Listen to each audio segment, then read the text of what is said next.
Welcome to the panel. This is our esports panel with LaSalle and the Vancouver Titans and our two guest speakers today, Colby and Antonio. We'll start off one by one, and you can answer, who are you, what is your position, and how long have you held it? Position as in your, on the team as well as in your... Hello, my name's LEYTON. I'm a Overwatch League player for the Vancouver Titans, and I've been at the Titans for just half a year now, but I've been playing Overwatch for 7 years. My name is William. I'm from Toronto. I've been playing Overwatch for 7 years. I've been here with the Vancouver Titans for about half a year now, and I've spent about 4 years in the league. Hi, I'm Dennis. I'm the general manager of the Titans. I'm with the Titans for about a year now, and I've been in Overwatch in various positions for the entire time. Nice. Hey everybody, my name is COLBY FACKLER. I'm the Chief Business Officer for both esports and lacrosse for Sport and Entertainment. So partly overseeing one of the teams is the Vancouver Titans here. So get to work with these fine gentlemen right here. Hi, I'm Antonio Ong. I'm an animator at PlayStation. Been there for 2 years, but been an animator for 4 overall. Awesome. So when you guys went to school, what were your career aspirations? And did those aspirations change? And if they did, why did they change? I started doing a Bachelor of Sport and Exercise Science, which is pretty different to what I'm doing right now. But that always intrigued me and was just kind of an interest for me during my school time. So that's what I started pursuing until Overwatch got in the way. But yeah. Honestly, I didn't really know what I was gonna do. I just kind of fell into Overwatch, and so far it's been an amazing journey, and I don't regret anything. Yeah, I was studying computer science and artificial intelligence, and I was bored in university, so I did some stuff on the side, which just led to me getting dropped into the scene, and I dropped out of university because of it, and I'm still here. So. So in university, was an athlete competitively athletic in university on scholarship there. So went from that into just wanted to continue in the sports scene, and so continued on and ended up in sports marketing and business sponsorship, and then have just continued on throughout my career. Still here, which is also on the traditional sports side, and then as well over onto now the esports side as well. Please. I kind of went headfirst in animation right out of high school, and it just kind of fell into place from there. So I guess that wasn't really a backup for me, I guess, and that was my main aspiration. So hopefully it continues to work out. Nice. We can start this way, that way now. Sure. How did you get into the industry? So right out of school, with the help of some teachers, I was able to land my first job as a shot finder in Barbie to start out. So that was 4 years ago now, and that's kind of how I got my step in, with some help. Well, a lot of help actually. Yeah. Nice. Is it similar to like esports, for example, is very much about network and knowing people? Yeah, it's an art field, so you could argue it's depends on how good you are as an artist, how you express yourself and stuff, but I wouldn't be where I am now with all the help that I've had so far. A lot of people helped me get recommended to jobs and stuff like that, so yeah, it's very network based in a good way, I'd say. Yeah. From my side, so I've spent most of my career on the sort of traditional sports side, on the business side of it. But then a few years ago, I was working for the Vancouver Whitecaps, and part of the MLS, Major League Soccer's performance, they wanted to introduce EMLS into that, so started overseeing that. Then as I moved over to Sport and Entertainment, took over the esports portfolio here as well, and here we are. Just happy to join the group. and take this area significantly higher and do some very cool stuff here. For me, I did like a side project while I was in university because I was bored, like I said, and it was like a website that did data analysis on the game, and it kind of took off where people got interested in it, and because of that, I got to talk to coaches and players, and like I said, it's very networky. So once I started talking to these guys, I got more involved with teams. I actually like worked with a bunch of teams early on, and then I eventually got hired full time and got my way around teams, and yeah, I'm here now. For me, Overwatch just kind of started as a hobby. I never really went into the game thinking that I could like create a career out of it. And then, eventually over time, I realized that I was competing against, people who were making a career out of it and playing at the highest level. And basically, I decided to give it a go. And the way that I initially like got my start was just playing like in like a ranked setting, and I ended up being like the top 10 in North America. And then one of the teams saw me there, and they sent me a tryout, and I came to try, and they liked me, and then that's how I started, and that was like 6 years ago now. Yeah, I had a similar situation where you just start playing for fun, like most kids do. They play video games. I spent a lot of time doing that, which for good or not at the time, but I got pretty good, and same sort of thing where teams just recognize you, they see you playing, and they're interested to bring you on board to make their team better. And you start off with the little, $100 prizes every week, and it just builds from there. So, one team to another, and now I'm at this team, which is great. So, I'll start with you now. With your schooling or your other secondary education, do you think that that's helped you in your current career? I think funnily enough, it has in some way. So during my semester and a half of my sport degree, there was a subject of sports psychology, which I think is actually quite relevant to esports psychology, and just the competitive mindset and, the best way to think about situations, best way to perform. And so I learned a lot, and I was super interested in that. And I found that I brought a lot of that on board while I was playing to make me play better and, further my abilities. I had a pretty tough school life where I would kind of like moved around a lot, ended up in like probably 10 different schools in like maybe 12 years. And so Overwatch was kind of like my go-to escape from all that. So I guess in a way it did help me by, making me spend time there and just get better. And now I'm here. So yeah. I mean, for me, I'm like a big believer of that school is not necessary if you know how to learn stuff by yourself.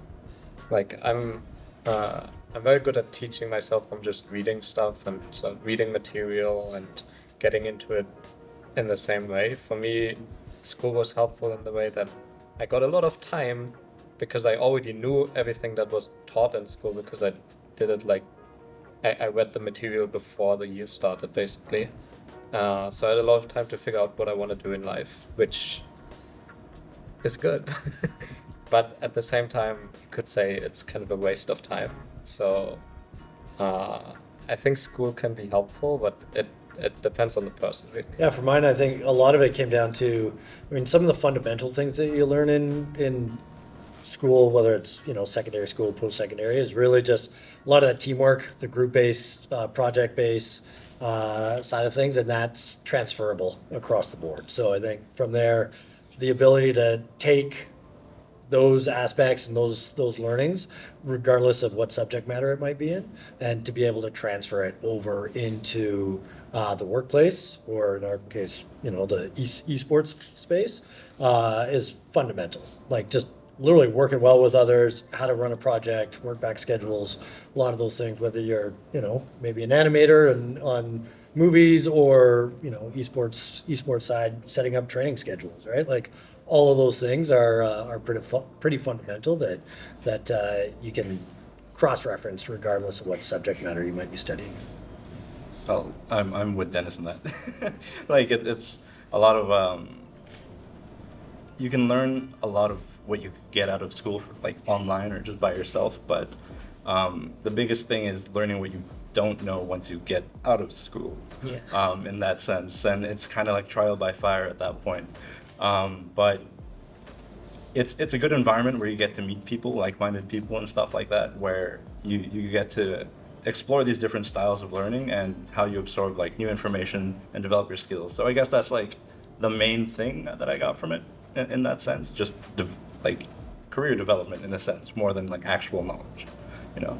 I feel like it's also like it helps, at least if you go to school physically. Yeah. Like it helps you like grow up and mature, yeah. especially if you move out from your parents or something. Yeah. What are some unique challenges that you've experienced working in esports and in gaming? Start here, that Yeah. one. Unique challenges and experiences. Oh, that's a really hard one. Can you come back to me on that one? Yeah, for sure. Sorry. I think the first one is all the gamer names. William. I've never called you or Leighton, right? It's all the gamer tags. So I got Punk over here, Crimzo. You know, like it's no. Joking aside, it's actually the the competitive esports side it's relatively new in sort of traditional in comparison to a lot of the traditional sports. So while these guys have been playing the game for quite some time, the actual league structure around it, and from a league perspective, it is still changing and evolving. And then just how coaching and data analytics is being used to help propel us into a significantly more competitive space, and ultimately how the teamwork side affects it. I mean, both of you guys worked or started in the sport, right? Playing individually, and then to come in, and now you literally live, work, play with like the other. Well, there's 5 of you, right? So it's making sure that team aspect comes together, and that's just not us, but that's across the board. So it's still very young, or it's esports is in its infancy across the board still. So I think that's probably one of both the cool parts and the opportunities that we have in the space for sure. Yeah, I think one of the biggest challenges is probably that, at least when it all started a good couple of years back, no one really knew what they were doing. Where like coaches didn't know what coaching is. Like they knew how the game works and stuff, but they didn't really know what coaching is. Players knew how to play, but like they might not have ever been like with other people together in some environment. So just people had to figure out how everything works from scratch, because there was not like a lot of overlap from other games where like people who had like a lot of experience from other games would come in and kind of teach those things. And that was definitely there's like a lot of things that you would have learned a lot faster if you knew about it beforehand. For example, one big shock for me was when I got into the scene was that all this data analysis and all of that, it doesn't matter if like the team psychology doesn't work, if the players don't mesh up correctly in terms of personalities. And that's something that I had to learn the hard way, because like there was no one that really taught that. But for the great experiences, I think it's something where like you get to meet so many people who have the same interest and who are from all over the world, and I think that's something that's incredible. I have like friends from like every corner in the world now, which is quite amazing. And it's like all these different cultures that you get used to, and all those different things you learn about people from different parts of the world. And I always thought that's something amazing that I probably would have never gotten and will never get in any other job.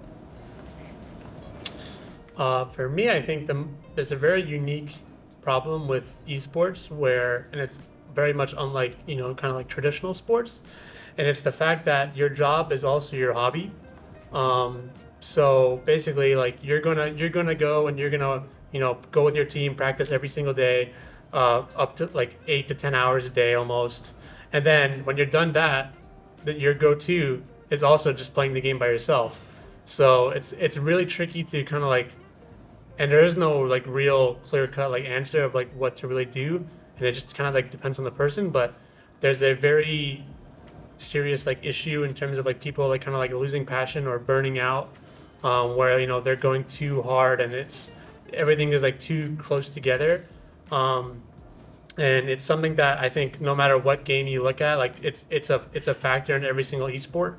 And I think it's a very unique issue that only really like esports players have to deal with. So that's probably like the biggest thing for me. I'd say working together with people from all around the world, and you're kind of just thrown in together in the same team. You've got different cultures, different ways about thinking, how the game works, how to approach it. And I think that's one of the biggest challenges that no one knew about before it happened. So, you've got people from all over the world trying to come together with different ideas, and you kind of have to make it work and land on one thing and line up your minds together, because that's when you're going to perform the best. So I think that's the toughest thing. I agree with what William said as well, because like it's really transferable to animation in that sense, where it's just like you're working with people all around the world, and everyone is there because their hobby is also their job. And it's kind of hard to draw that line where you animate for fun, you enjoy animation, you watch it, you partake in the creation of it, and it's just like, where do you draw that line? What's work, what's fun, that kind of deal. And it's easy to burn out. So that is definitely one of the biggest issues, I think, or challenges. Knowing that everybody's jobs are competitive, how do you deal with that competitiveness? And, especially when you think you're going to get the job and then you end up not getting it. Do we start at this end? Because I skipped last time, or? I think it's about getting balance in your life and the job that you do. I think if you get so sucked up and consumed by worrying about the competitive side, if we lose a really hard game or something that was super close, and if you kind of let it get to you and build up, then it's just going to eat you away. So taking a step back, taking away some time away from the game, or just, friends, family, just trying to disconnect and kind of refocus and get ready for the next challenge and not dwell on the same one that just occurred. Yeah, I think it kind of varies from person to person, but I think for myself, I'm a very competitive person. I realized that in in school when I was like playing sports, baseball, basketball, all these different sports, and I realized that I just really, really enjoy kind of like team-based sports and like working together with other people and trying to like achieve things together. And like I think no matter what happens to me, like that'll always be like a key passion of mine. I think that's what really like fuels the my fire in in Overwatch and in competition and esports, is like really wanting to compete and like working really hard and just kind of like enjoying it the entire time. So it's something that I think I really resonate with, and I think I really excel in it. Yeah, I love competitive environments. It's similar to what William said. Intoxicating. It's very intoxicating, yeah. Like it's just I love to play soccer because like I want to win. I love to play games because I want to win, and I think like growing up like that, where you do it as like a hobby, you play stuff and you try to be the best. I think I've never lost a strategy game against my mom, for example. It's very intoxicating. But the thing is, once you get into it, where it becomes your job, you have to learn how to de-stress, because like LEYTON said, where it can build up where you lose and you're like, oh, if I lose again, I'll lose my job, and like what am I gonna do next year? Like all those different thoughts occur. So I think you really have to learn how to de-stress and what works for you. Like different things work for different people. For me, just doing physical stuff, going outside, going on walks work really well for me. And I think probably in every competitive environment, it's the same way. You have to figure out how to get rid of like the stress that builds up, and in a way where you can get back into the competition the next day. Nice. Yeah, I'm just happy I was able to transfer the competitive nature of competing in sports over into literally the sports business, and that was absolutely part of it. I've spent the vast majority of my career in sports, traditional or esports, and that being said, I've left it a handful of times, and it's weird working in software or vitamins or, project management, and there's not that game day. And like that's that opportunity to just take all of the things you've been working on, the teams you've put together, the different aspects, the sponsorships, the marketing, to see it come alive, whether at a live event or a major, or when we take on New York and have a nice little reverse sweep. Like those are the fun pieces that most other industries just don't have, and so that's to be able to continue that competitive nature is it's why I'm here. Yeah. For my industry, there's not much in the ways of actual like physical competition, thankfully. But that stress kind of lies in the actual job search, or I guess like finding your next adventure, moving forward. And a lot of that you can chalk up to bad timing, or knowing the right people, or being in the right place at the right time. But it's staying in your own lane and focusing on improving your work, and it can be a lot to take in and kind of like feel out, but at the end of the day, you just got to keep putting your work out there and improving on yourself as an artist, as a person, and you'll get through it. Nice. What would be an advice that you give to somebody that's trying to break into gaming or like animation, sports, esports? Love it. Like you just gotta love what you do.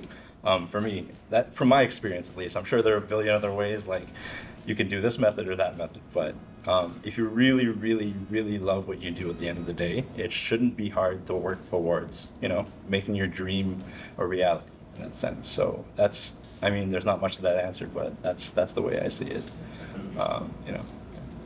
Yeah, mine's easy.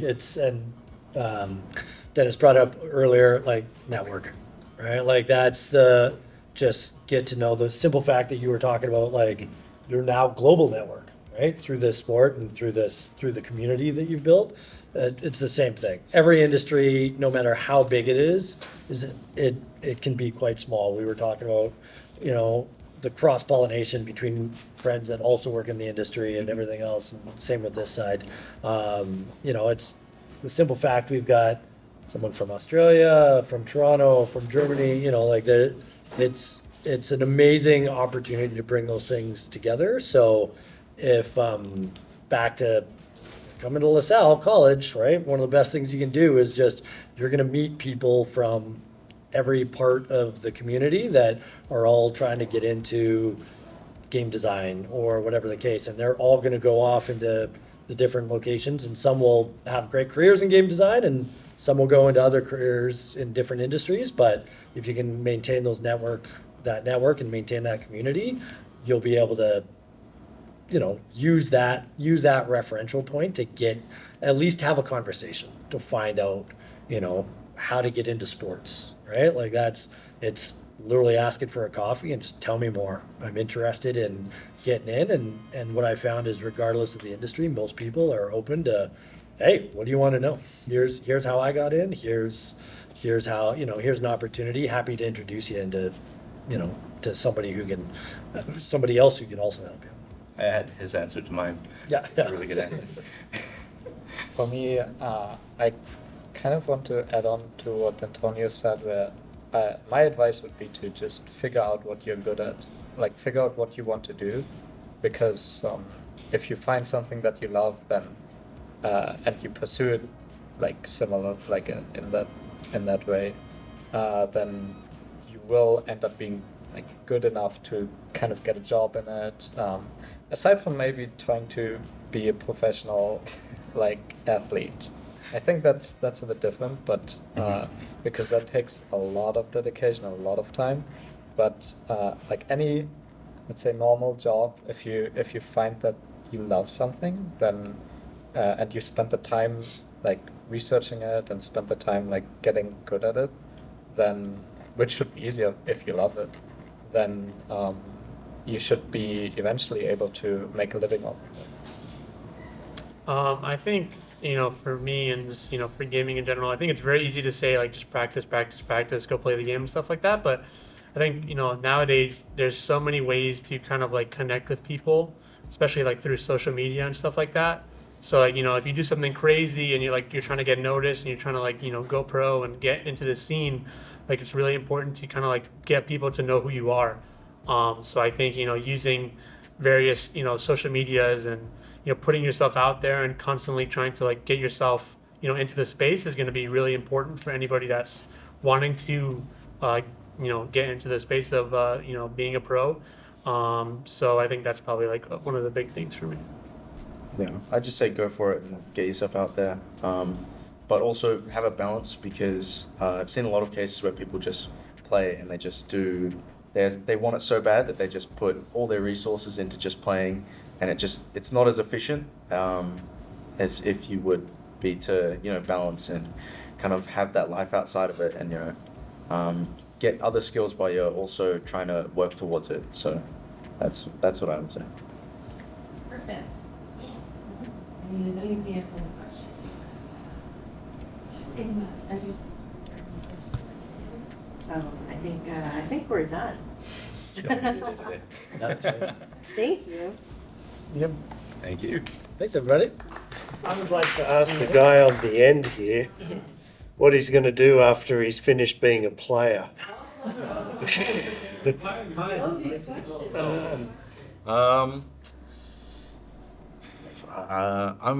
usually a person that likes to figure things out as I go. They want to know if they can convert your bedroom into like a TV room or, yeah.